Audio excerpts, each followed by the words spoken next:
নমস্কার।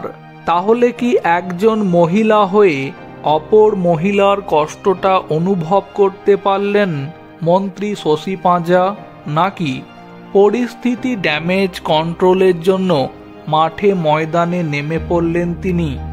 ঘটনা হচ্ছে, যখন আরজিকরের ঘটনাতে আদালত সিভিক ভলেন্টিয়ার সঞ্জয় রায়কে ফাঁসির সাজা দিয়েছে, তখন এই ঘটনাতে নির্যাতিতা তরুণী চিকিৎসকের মা বাবা জানিয়েছেন এখন সঞ্জয় রায়ের ফাঁসি চায় না, বরং সঞ্জয় রায়কে বাঁচিয়ে রেখে এই ঘটনাতে আরও যে সমস্ত অপরাধীরা জড়িত আছে তাদের খুঁজে বের করা হোক।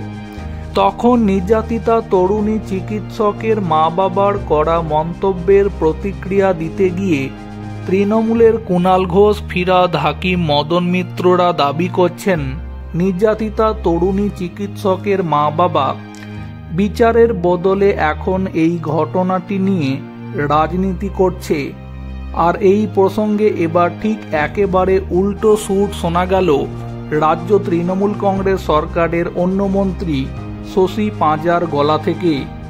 সোমবার কলকাতা হাইকোর্টে ফিরহাদ হাকিমের করা মন্তব্য নিয়ে পাল্টা প্রতিক্রিয়া দিয়েছেন নির্যাতিতা তরুণী চিকিৎসকের বাবা।